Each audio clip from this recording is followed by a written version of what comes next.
December 26, 2004, a 9.1 magnitude earthquake ripped the seafloor open off the coast of Indonesia. The wave that was born there would travel thousands of kilometers, hit 14 countries, and kill more than 230,000 people. On one small beach in Thailand, the water began to behave wrong. The tide retreated too fast. The sea turned white and frothy. Boats twisted at strange angles. Only one person on that beach understood what it really was. She was 10 years old. Her name was Tilly Smith. And on that morning on Mai Khao Beach, this quiet English schoolgirl recognized the opening seconds of one of the deadliest natural disasters in human history. This is Monochrome Documentaries. We bring history's overlooked heroes to center stage. For the Smith family from Surrey, England, this was the trip of a lifetime, a sun-drenched escape from the English winter. Colin and Penny Smith, along with their two daughters, 10-year-old Tilly and her younger sister Holly, had chosen a resort on the beautiful Mai Khao Beach in Phuket. The day after Christmas, Boxing Day in the UK, started just like the ones before it. The air was warm, filled with the scent of salt and tropical flowers, and the beach was alive with the gentle murmur of holidaymakers. It was a scene of absolute peace, the kind of moment you wish could last forever. And on that beautiful day, Tilly and her family were enjoying a morning walk along the shore. There was no hint of the cataclysm racing towards them at the speed of a jetliner. 1,000 miles away, a violent undersea earthquake off the coast of Sumatra, Indonesia, the third largest ever recorded on a seismograph, had just displaced a colossal volume of water. A series of gigantic waves were now hurtling across the Indian Ocean. 14 countries would be hit. Nearly 230,000 lives hung in the balance. But on Mai Khao Beach, for a few more precious minutes, the world was still perfect. The Smiths were just a family on holiday, completely unaware their lives were about to depend on Tilly's last school lesson. Just 2 weeks before that day, Tilly Smith was sitting in a geography class 6,000 miles away at Danes Hill School. Her teacher, Andrew Kearney, was covering natural disasters, specifically tsunamis. For most 10-year-olds, it might have been just another lesson. For Tilly, it would become a matter of life and death. Mr. Kearney was a passionate teacher who made his lessons memorable.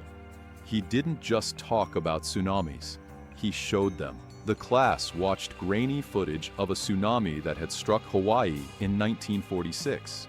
Tilly watched, captivated, as the film revealed the ocean's strange and terrifying behavior right before the giant wave hit. Mr. Kearney pointed out the key warning signs. He explained how the sea would suddenly pull back, receding far beyond its normal low tide mark. He described the water on the horizon becoming frothy and agitated, sizzling like a carbonated drink or like the head on a glass of beer.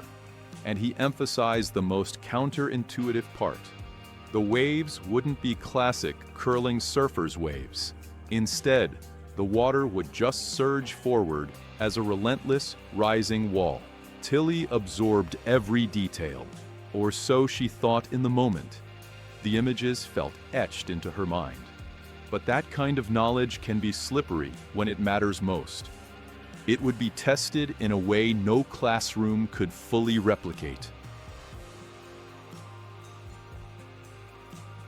Back on Mai Khao Beach, the first sign that something was wrong was subtle. As Tilly walked near the water's edge, she noticed the sea was behaving strangely. She stopped and stared. The water was fizzing, covered in a thick layer of foam, bubbling as if it were boiling. The image from Mr. Kearney's classroom flashed in her mind, the sea sizzling like beer froth. A knot of anxiety began to form. Then she noticed the second impossible-to-ignore sign. The ocean was retreating at an incredible speed, leaving stranded fish flapping on the sand and exposing a vast stretch of seabed that should have been underwater. Other tourists were intrigued, wandering down towards the exposed ocean floor, fascinated by the strange spectacle. They saw a quirk of nature. Tilly saw the second warning sign from her lesson. She remembered the footage from Hawaii, the ocean pulling away just before disaster struck.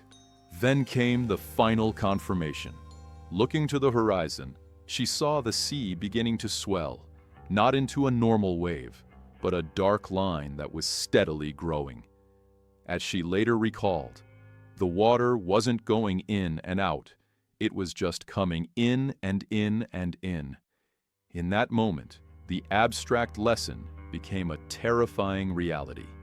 The frothing, the receding, the relentless surge. She knew exactly what was coming. It was a word her mother had never even heard before, a Japanese term that would soon be known across the globe: tsunami.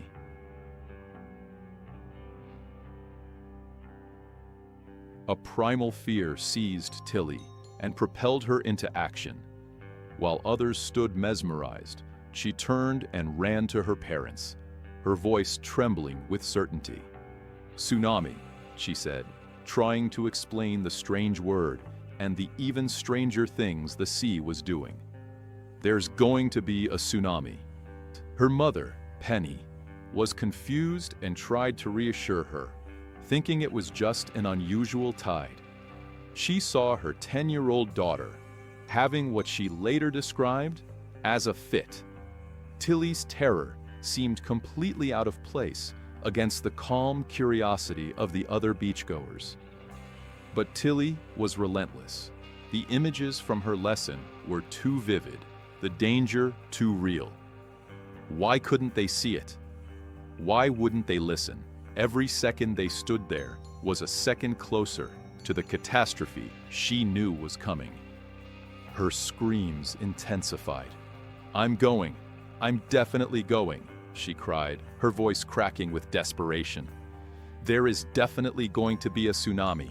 It was the sheer, unshakable conviction in her voice that finally cut through in a way tantrums never do. Her father, Colin, looked from his terrified daughter to the strange, fizzing ocean.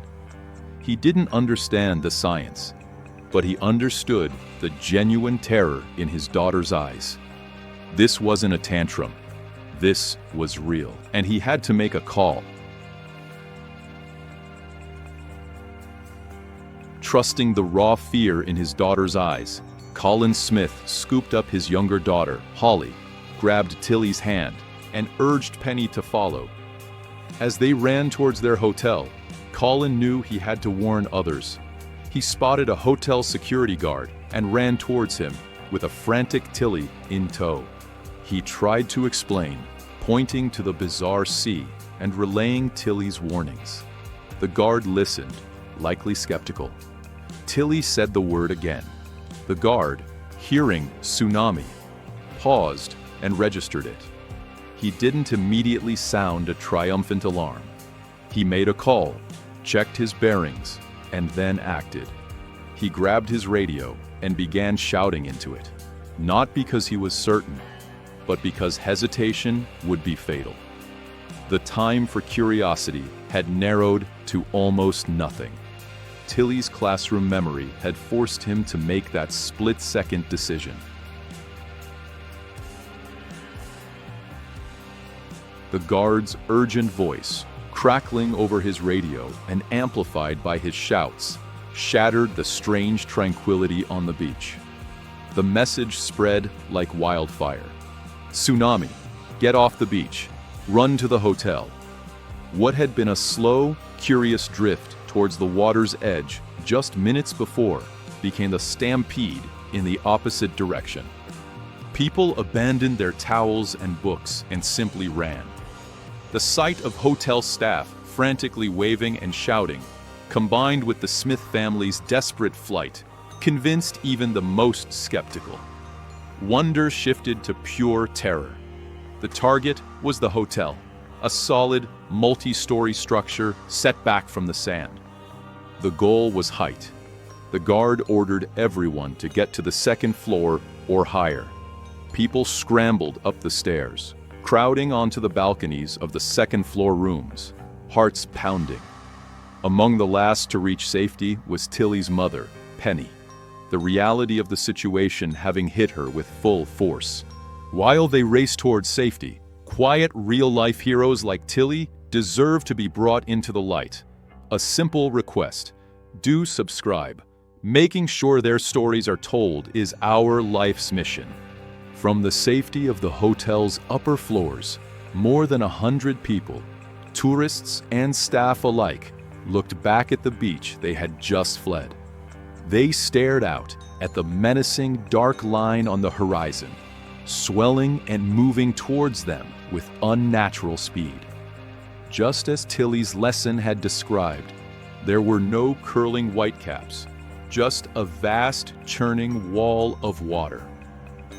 They had made it to higher ground, but higher ground was only a fragile shelter until the sea proves otherwise. From their vantage point on the second floor, the survivors watched as the horizon disappeared, replaced by a moving mountain of water. The wave that hit Maicao Beach was a churning, debris-filled wall of gray water, nearly 30 feet high, that obliterated everything in its path. The sound was a monstrous roar of water and destruction. The wave engulfed the entire beach in an instant, smashing into the ground floor of the hotel with incredible force, shattering windows and flooding the lobby. The beautiful paradise of just minutes before had been transformed into a chaotic cauldron of destruction. The people huddled on the balconies could only watch, helpless. They saw the very spot where they had been standing just moments earlier, completely submerged under a violent sea. The realization of how close they had come to death was sickeningly clear. Had they remained on that beach, intrigued by the receding water, there would have been no escape. The speed and force of the wave were unsurvivable. In the immediate aftermath, among the ruined sand and driftwood, people clung to the uneasy fact that they were alive. But survival and safety are not the same thing. Only later, when cold tallies and lists were made, would the wider picture begin to emerge. As the churning waters pulled back, leaving a trail of devastation, a stunned silence fell over the survivors. The pristine beach was gone, replaced by a wasteland of wreckage and mud. But amidst the shock, one feeling rose above all: overwhelming relief. They were alive.